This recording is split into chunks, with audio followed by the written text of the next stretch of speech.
এত করে করি মানা পাখিরে বাসা ছেড়ো না।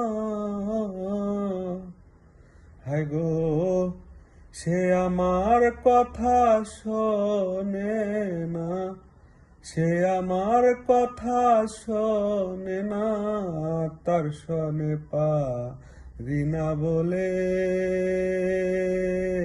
আমার মন পাখি মিশিতে চায় যাইয়া ওই সব পাখির দলে। যে সব পাখি ফাঁকি দিয়ে ঘুরে বেড়ায় বন জঙ্গলে, আমার মন পাখি মিশি